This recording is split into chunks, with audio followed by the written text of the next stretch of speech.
What's up, everybody? Regan here for MB Artists alongside with Steven. I'm still wearing the same shirt. It's been 7 weeks now. And we are talking today with James C. Mulligan. James is a Disney artist. James was a former art director with Playboy. Very well-connected guy. And he's also one of the artists who recently signed with MB Artists. If you want to find out more about that, go to www.mbartist.com. And so we're going to have a chat with James about basically fan conventions, loss of income during fan conventions, how he is combating that, how he's making money in different ways, and generally his feeling on where we're at with fan conventions, where it's going, and kind of what to expect in 2021. So it should be a good chat. We're also going to talk to him about how he's able to cross borders even though they're closed. Oh, yeah. Yeah. Once again, like last week's episode, we've already filmed the interview. Now we're filling all this in now because it's been a busy week. Yes. And over the past week, MB Artists has launched their official website. All of them. And like any good launch, it wasn't without tremendous hiccups that we've been busy combating and getting things together. But by the time you see this, things should be looking pretty good. So if you are an artist out there, if you're interested in representation, if you're looking to create platforms and revenue streams and things like that for your work, You're on a roll. yeah. www.mbartist.com, and you can find out a little more about what the guys do. They're always recruiting and looking for the best of the best. And showing off our pretty artwork. Yeah, exactly. Trying to make up for what was it pandemic? Yeah. Oh, I got it right this time. Pandemic? Awesome. What'd you say? Oh, yeah, you said What did I say last time? epidemic, which I think is like less than a pandemic. Yeah, well, we're trying to create a financial epidemic. Yeah. For those who are, because I know we've got videos on the site and stuff, but MB Artist by itself doesn't really explain exactly what MB Artist is. How do you, if you were to put it in a couple of very simple sentences, what would you say? What would I say? Somebody wants to know. Somebody wants to know. Why does an artist need you? An artist? Well, essentially what we're trying to do is we're trying to create a creative playground so that an artist can have a platform where they can build their brand, create an audience, and essentially sell their artwork and follow their artistic journey. In terms of the end user, essentially we sell pretty pictures. The thing that I love about what you guys do, and again, I'm not an artist in that sense, but being in film is creative people don't always have the best sense when it comes to branding and business. And you guys have essentially created this entire platform that takes all the guesswork out of all the business side of it, everything from, website development and publicity and exposure and fulfillment. And all they have to do is draw. All they have to do is draw. And that, I think, is something that's very cool. Yeah. I wish they had that for filmmakers. It would make my job a lot easier. Yeah, it's business services for artists. Yeah, but right brain services for left brain people. But if you're an artist and you're looking for new platforms and new ways to monetize your creativity, check out, get exposure. I've already gone over that part. Yeah, you already did. We're going around. Exposure, branding, setting up the web platform, fulfillment of orders. www.mbartist.com. There's a lot of information on there. And send this guy an email, and who knows, you could be the next client of MB Artists. With that, should we get to James? Yes. Anything else you want to talk about? MB Artist creator, James C. Mulligan, Esquire.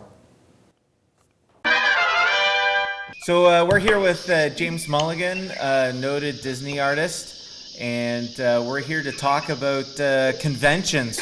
What happened, how they impacted you, and where do we go from here?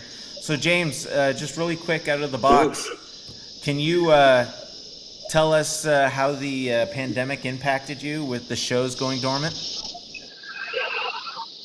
Well, I mean, listen, myself and other artists around the country and really around the world.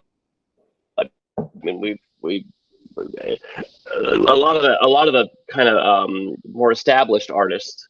I mean, we lost hundreds of thousands of dollars with the kind of hardcore shutdown of the convention industry worldwide. It's been mad. So what have you done to compensate? Well, I've stayed busy. I work with MB Artist, of course. You guys with publishing, and there's a number of different projects I have been working on, and I was working on before the pandemic, which is a good thing. I feel very grateful that I was able to stay busy, but there were a lot of artists that were not able to, and that's been really hard. Especially, I really am hurting for these people with these families, But no, I thankfully was able to stay busy. I'm down here in Florida right now. There's some work I've been doing working on some projects down here.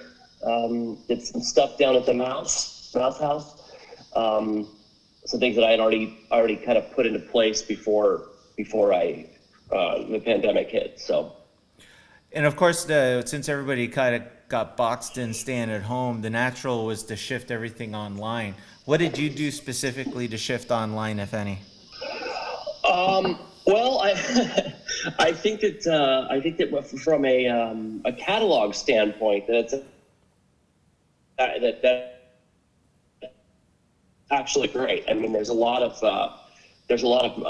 new stuff that has been published. Artists have made some stuff available online that otherwise they may not have because they didn't have time, obviously, because they've been traveling and doing conventions. We were able to really kind of take a breath and really hunker down and focus on producing rather than putting it to market. So it was nice to have that little bit of a breather to stay home and work on some stuff. For myself personally, I was doing some large-scale murals. So I did some large-scale murals down here at Disney, and that kept me very busy, which was great. But from a comic convention standpoint, I have my own theories on how conventions moving to online have operated. So I'll withhold that until I'm asked that specific question. You are asked.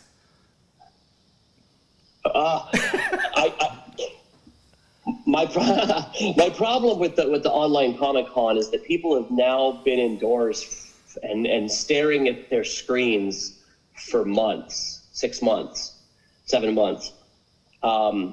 So to take something that people have a natural need, a human need to connect.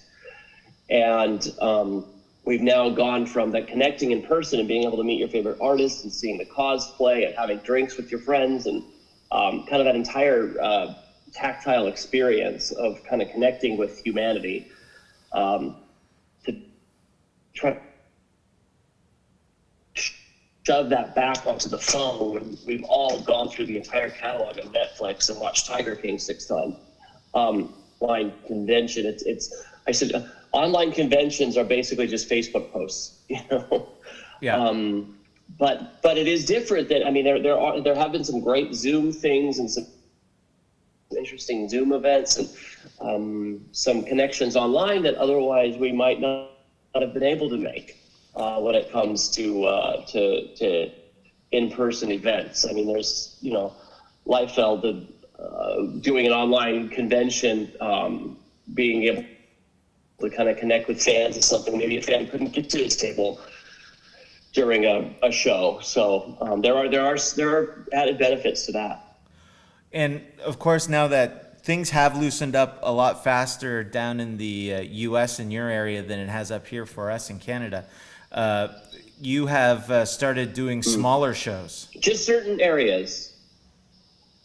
Yeah, just certain states. Florida, Georgia, kind of the South. They've done quite well. And I know that in Florida, the numbers as far as the virus goes have actually. There was a big issue this week. It actually hit on.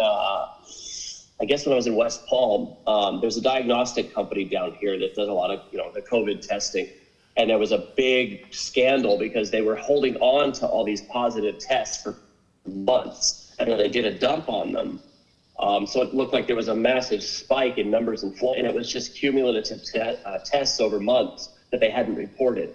So there was a big fight. This is just like last week. There was a big fight between the governor and this diagnostics company that it was insanely ridiculous the way that everything was handled. So The numbers have been great. I mean, people down here have been very, they're concerned, but not to the point of panic.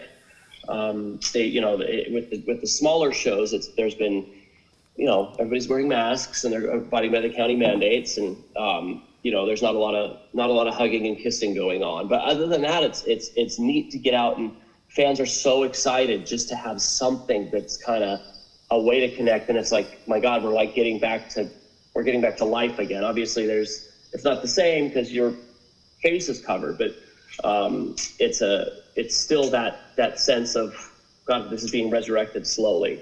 So that's a good thing. So these shows that are happening, are they looking for you proactively, or are you searching them? What's the process of trying to find these shows? A little bit of both. So the last show that I did a show in Jacksonville, and Sam Jones, Flash Gordon, is a good friend of mine. And so Sam, the savior of the universe, got me into a show. He had recommended me for a show, and then the owners contacted me and asked me if I'd be interested in appearing, and I did. I decided to come down to. I was in Jacksonville, and then I went to West Palm Beach, and then I had some time in between, and then I went to Augusta. So I did the show in Augusta, and that was my manager that booked me on the show in Augusta. So the process of being booked and showing up Augusta was the largest show that I've been to lately. It was in the Augusta conventions. So is there like more paperwork? Is there a lot more stops you have to do when you're crossing state lines, or what's? No, there's no in the States. There's no we don't really. I mean, you just drive through. There's free free commerce across state lines. But depending on the county, it's all whatever the county mandates are. Everywhere I've been, there have been mask mandates in place. And people are pretty respectful about that. And it's just, I mean, it's everything from a simple clear face shield to people wearing the N95 masks. It's whatever the county mandate is. Some of them have to have the completely enclosed face. Others are just a simple clear face shield, which obviously as an artist I prefer. I'm not necessarily concerned with spreading it, but just to be on the safe side, I would always wear that in the middle of this. And you just came back from England doing a show, did you not? Not a show. No, there's something else I'm working on. And my girlfriend lives in England, but my girlfriend's in London, so I was able to see her. But no, there's a couple of projects that I'm currently working on that are event related, but on a much larger scale. So that's why I was there not for a comic convention, but for other stuff. So the shows that have you been doing, would you say that there's a cap to the size that it's able to go in conjunction? Definitely, yeah. Yeah, it's definitely at 50% capacity of what it would normally be. So you're not having 100,000 people at these shows. I don't want to say the numbers because I don't know for sure, but the last couple shows, I mean, they definitely cap the attendance. I don't know what that cap is, but it's a fraction of what it would normally be, I think. So James, where do you think this is going to settle? Like when in 2021 there's a vaccination, do you think it's going to go right back to where it was? Do you think there's going to be a middle? Well, I think that the best solution is a rapid at the door solution. So you're taking a test, and it wouldn't even be testing; it would be screening. So if you're gonna screen for this particular disease and make sure that everybody around you is safe, I think it's very difficult to ensure that everyone's had the vaccine. The vaccine in and of itself we've got vaccines that are 40% effective now for deadly diseases. So I don't think there's any way to guarantee that everyone around has had the vaccine, but there is a way to guarantee that everyone around is clear of COVID, and that would be a very rapid at the door screening test that you literally, it's either a yes or a no. And I think that would be the best solution for that. In terms of the shows, what's the biggest thing you miss? The people, man. Getting to see my friends, getting to see my artist friends, the energy, the fans, like getting to see people that come and they'll get a commission every single year, and getting to hug them, and seeing how much bigger their kids have gotten, and just that human connection, man. We need it. It's there's more to life than just not. It's terrible, but there's more to life than not dying of a disease that 99.9% of people are going to survive. I think that we have to get back to figuring out how to connect again as human beings, and that's not on pixels on a screen. Now, of course, outside of what you're doing with us at MB Artist and your website that just relaunched last week, jamescmulligan.com, Yes. you are very heavily involved on social networking. Can you share a little bit of how you've increased your engagement with your fans online? Yeah, it's really neat, actually.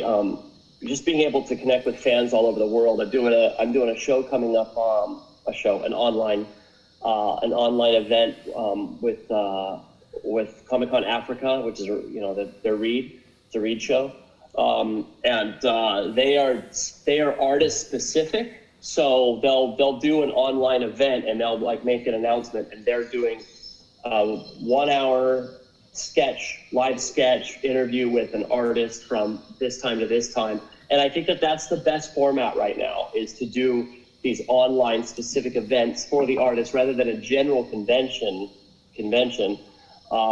With all this stuff going on, you have a spread out more over time, and then you've got these slots for these artists on these different days.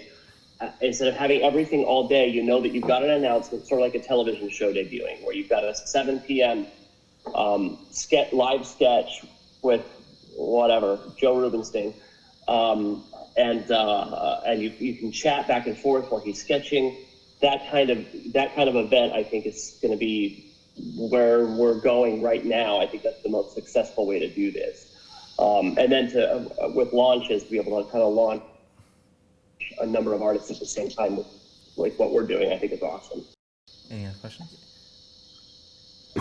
Yeah. He choked on his question. So James, where are you active right now? If Don't people die on us. hope it's not COVID. If people want to follow you and see what you're up to and see your schedule, where's the best place to catch up with you? I would say jamescmulligan.com, my newly launched website. And then my Instagram is Mulligan Jimmy. And you can always find me on Facebook under my name as well. I'm active on both my personal and my fan page on there. And I think that we'll be connecting some more of the MB Artist stuff coming up. Awesome. And doing some new fun releases and all kinds of that. And one more, all kinds of that crazy happenings. One more question. Where can I get one of those Christopher Reeve sketches? That was awesome. I guess I need to send one up that way. That was awesome. I want to get one for my dad. All right. It's fun, right? Thanks. So you're going to get a private DM after this conversation from Megan. Before we let you go, James, there you go. Your time is up. Before we let you go, give us the next couple shows you're going to be appearing at and the dates. Well, I'm doing Vienna Comic-Con. I don't know the exact dates on that, but I think it just got announced. So that's a Reed show, a Reed Pop show. So if you go to there's a Reed website, you go to Vienna Comic-Con, you'll see the exact dates on that. I believe I'm doing Dortmund in Germany, and I think I'm doing another show in Germany, not Berlin. I believe I'm doing Stuttgart, Germany. So I'm waiting to find out about those for sure. A lot of it obviously has to do with the travel ban. They don't want us filthy Americans in there, and who can blame them? But I think with rapid testing and a rapid screening in place, that we'll be able to move forward with getting those air bridges going. Well, if you take a shower before you leave, I think you'll do just fine. And of course, just as we're wrapping up, those filthy critters behind you decided to be quiet. I know. It was like they knew it was their cue. I'm wearing a shirt. First of all, I'm wearing a shirt that says Kylo Ren is a punk bitch.